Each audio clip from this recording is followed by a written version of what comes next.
Thank you for joining our third part of our webinar series where we've been covering artist-related materials from the CaFÉ site and relating them to the administrative side. This specific session is for the artist application management. So today we'll be covering the application management from the artist perspective, and then we'll also hop over to the administrative side to see how those features connect. What we're going to do is we're going to start within an artist account.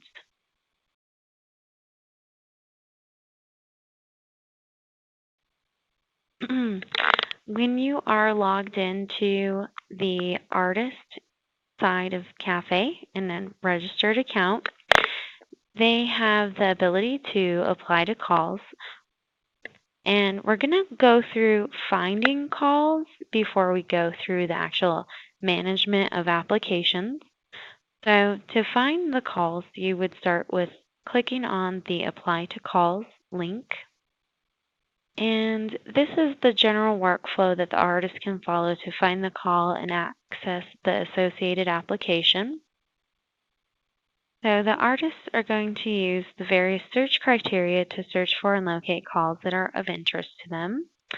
If they happen to know the name of a call, they can always just go to the search box and type in the specific keywords of that call title to bring up the call. And for the search features, you'll want to note that the search box not only allows the artist to search by the call name, it also allows them to search by organization or city. As it says here, those are your main items that you can use to help search for specific calls. When you are doing a search, less is best.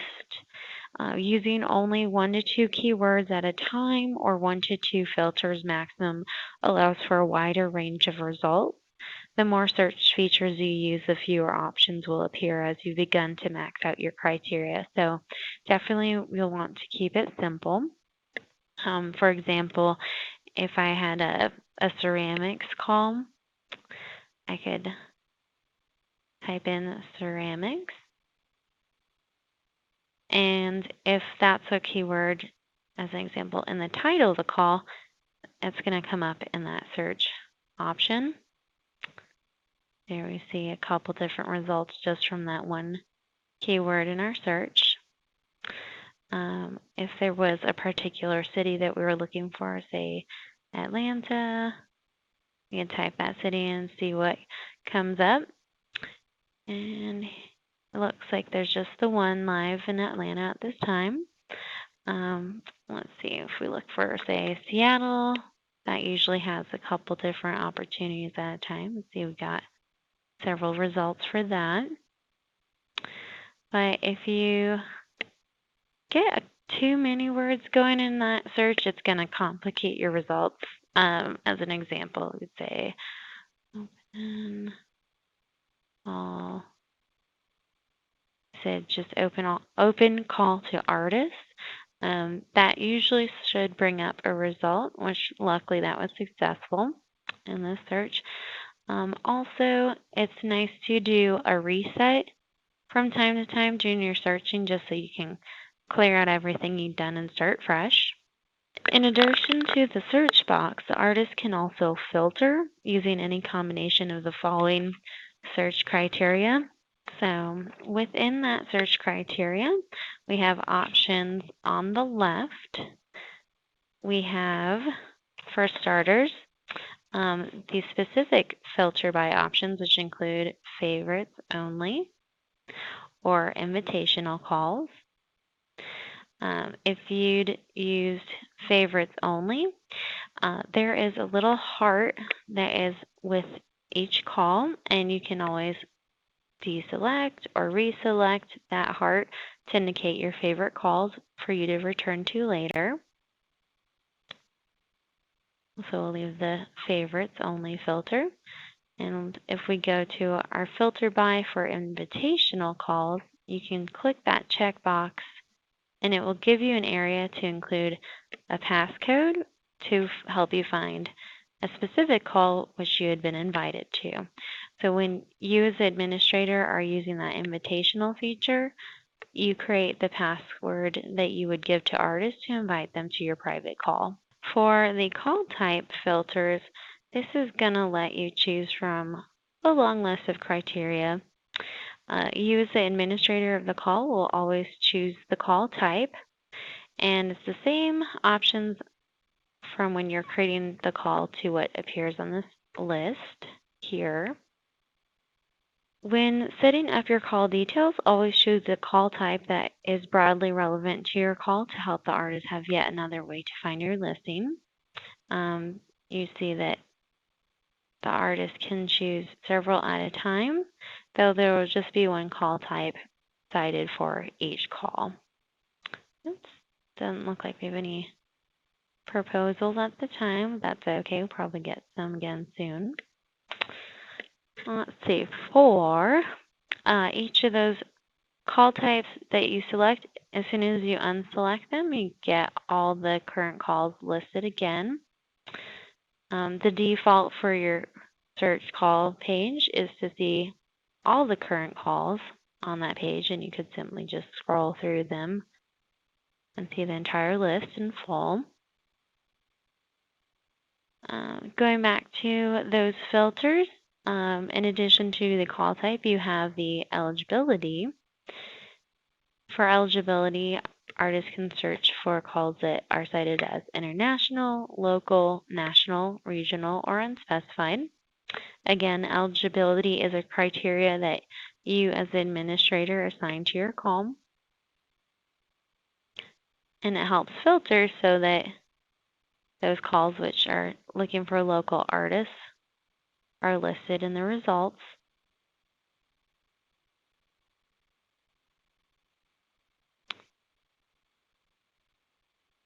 And that gives you an example of the eligibility. Another criteria we have is the entry fee. Artists can choose to select either no fees or yes if the call has fees and they're interested in paying to apply. Also, there's a few other options such as the deadline. The artist can sort by the deadline either with the earliest or the latest date. Let's give a little refresh to see those later dates.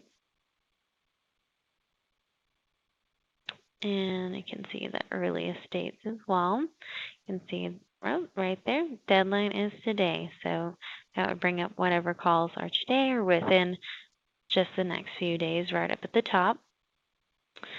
And one of the other final search criteria is to search by state. The artist can simply choose a state that they're interested in and see the related results. So once we've located a call that we want to apply to, you can always read that short description. That's the text that gives you a summary about the call. Also, you can choose to see more info and read through the full details about the call. There's entry fees, eligibility, media, notice of invitation, shipping, just that full range of essential details about that call. And all of that content is what's normally called the long description when you're working in your call editor. So the artist can also see the legal agreement specific to that call.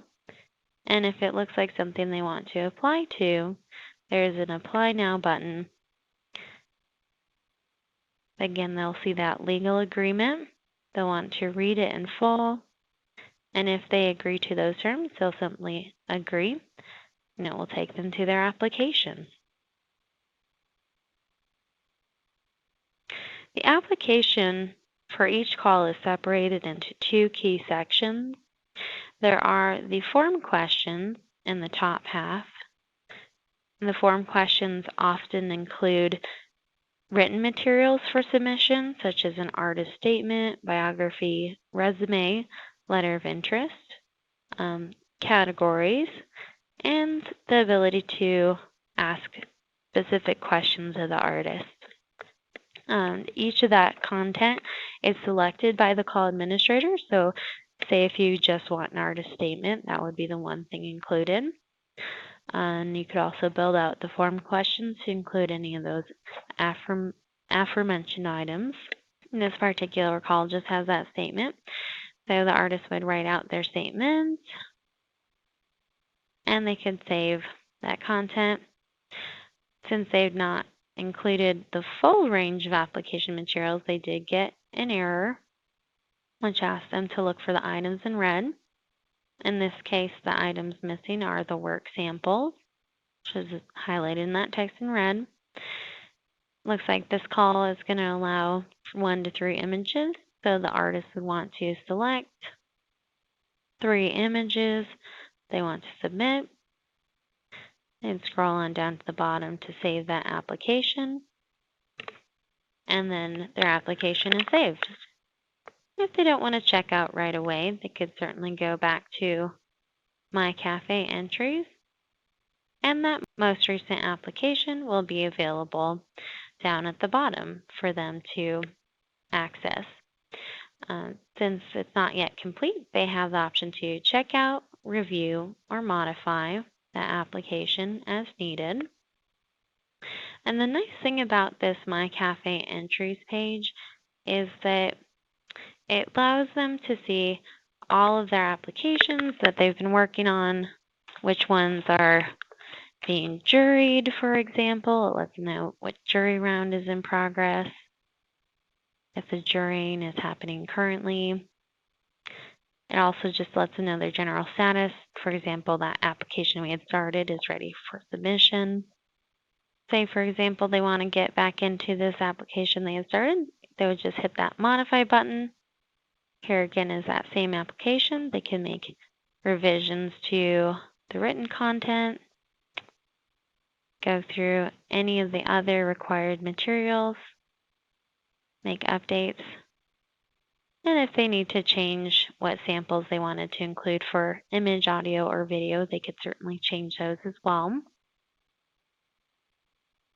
They make sure to save their application, and then they'd have the ability to check out.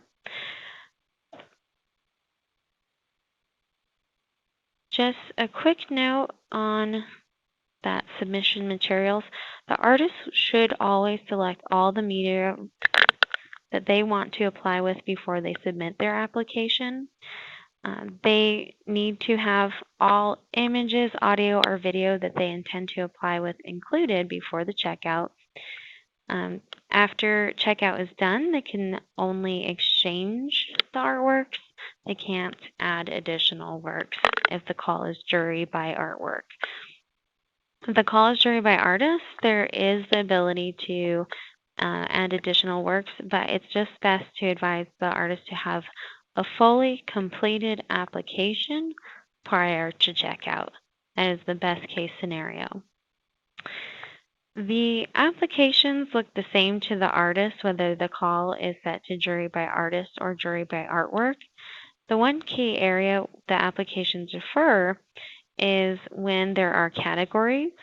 All right, so here is an example of how the categories will look for the artist. In this particular call, it's a call that is set to jury by artwork. So categories would be assigned to each individual artwork, and the artist would just assign the category that they think is most appropriate for the artwork, and they'd save the categories.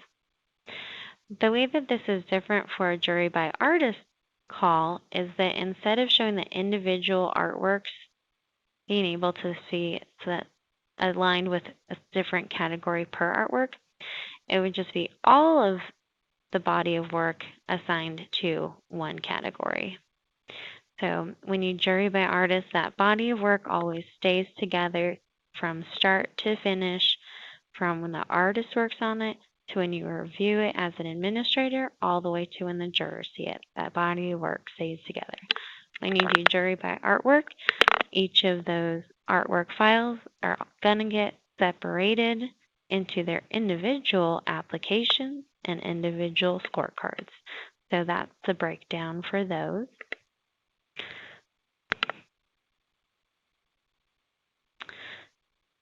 All right, and so that gives you the overview of the application.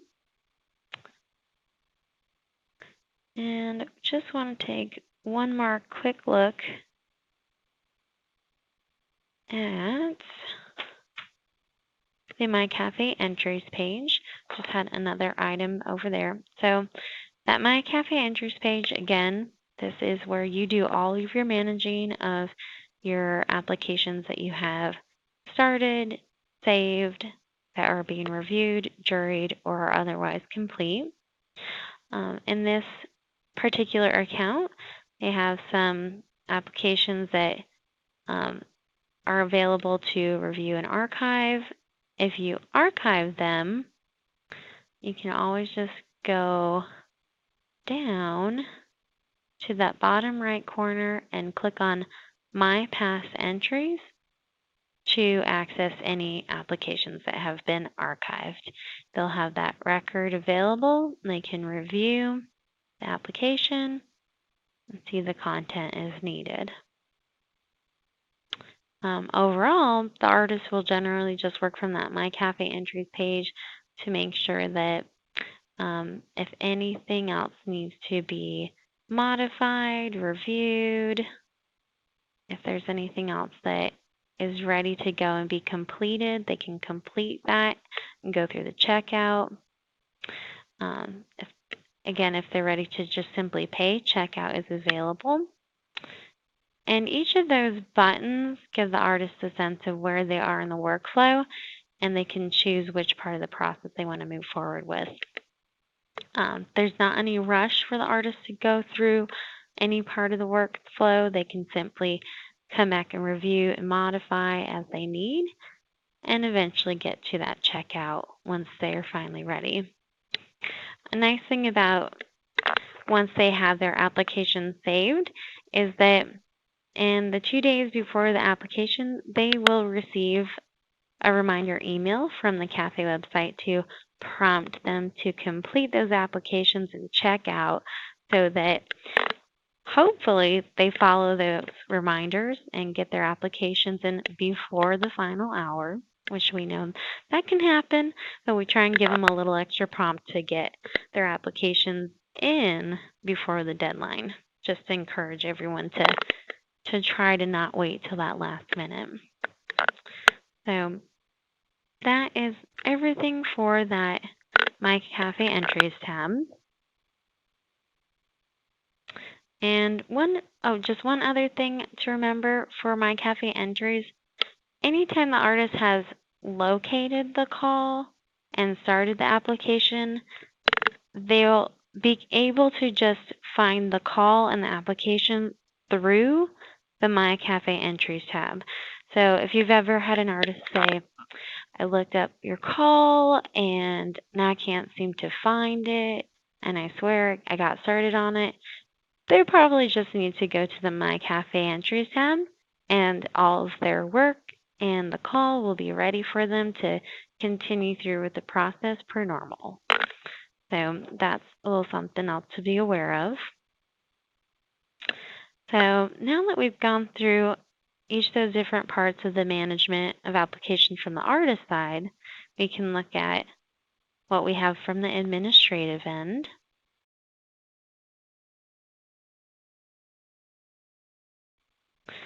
Let's just get logged into our administrative account, and that way we can have a sense of the application management from the perspective that you're more familiar with. All right, make that a little bit bigger. So your events tab is your main tab for management of your call. And let's go back to one of the ones we'd seen earlier. Let's see, there it is. Okay, our sandbox call. So as the administrator, we're going to cover how you manage the artist application and some of those key features you would use. from this events management page. After we'd selected our call, you can go down to this grid that's called Applications by Status. And for the most part, you're going to have your applications all gathered here in that Receive status. And if we click on a status, it's going to reload the page with the applications from that status. A key thing that you can do to manage the applications is moving them between statuses. You'll want to note that the artist can see the status of their application, if it's received, if it's declined, invited, not invited. They will normally see the status. However, you do have a tool to hide the status while you're moving everything around. And that actually lives up under your Jury tab. And it's down in step 1 where you have a jury status, which if you change to in progress, that will hide the statuses while you move things around. And so we're going to come back to our receive group. And there's 2 main ways to change statuses from this events page. If you go to your far left column, there's the status column. And you can choose from the full range of statuses. And all of them are available here when you move applications individually. And you want to make note that there are a few statuses that can only work for one application at a time, and 2 in particular are the incomplete and exception statuses. So those are 2 of the few that you can only move one application at a time. So that's incomplete and exception. And those are key statuses to use if the artist needs to revise their application. The incomplete status is used if the artist needs to make a revision before the deadline. And the exception status is used if the artist needs to make an edit after the deadline. Then there is this other great feature down at the bottom right corner, and it is the one that lets you move all of the applications in a status into another status and just move them all in one big group at one time. And so if we click on where it says received right now, we can choose that other status that we want the group to move into, whatever that may be. And then you would hit go, and it would move that whole group all at once into that other status. So that one's really helpful if, say, you wanted to move everyone into reviewed after you had reviewed all of their applications from your side. There is an ability to add a comment, and then here we have it. There is a flagging feature that you can use to save a flag next to an application. I like those in particular with applications that might need a little more work, or you just want to quickly see it on the page. Also, we can review artist citation page, and that's the option that lets you open up the application. The way that you get into that artist citation page is to go on the far left column under the ID, click that ID number, and then we're on that artist citation page, which has key information like the contact information, event-specific data. Here are those form questions that the artist had answered, where we'd written a statement, it said test. If you had uploaded a resume, that file for the resume would be available for download. There's payment information. And if you've been emailing the artist through CaFÉ, your email would be saved here under the communication. Here's their artwork. which you can review, and you can always click on artwork to get to the larger view. Let's just hop back. Just a few other things for managing the application. You can add a tag, and a tag will allow you to write whatever keyword you want to assign to the application. And the tags are especially helpful because if you create tags, your jurors can search for them in their account and use a sort by tags feature to sort through each of your tags to locate the applications that have been tagged. So we will hop back over to our events management page one last time. And again, if there's anything else that you need to do on this page, you can certainly go through at your leisure. One other item about changing the status. You do have the ability to change the status of applications multiple times. So you can feel free to continue to move the status of applications as many times as you need. Just know that, again, it's important to use that jury status feature we had talked about earlier to make sure that you have your jury status in progress when you're doing a bunch of status changes, just so that the artists aren't being confused about seeing multiple changes of the status before you're ready to reveal the final status. And when you do reach that point where you want to reveal the final status, that is when you go back to your jury tab, you go to step 1, and you can set it from in progress to complete. When you have your jury status not yet started or complete are the 2 times that the artists are able to see their status. So that's just a little insider tip if you're going to do any manual status changes. And that does cover all of the key items that we had for you today. We'll be sure to email you the link through registration, and also we will be sending everyone the video of this session for future reference.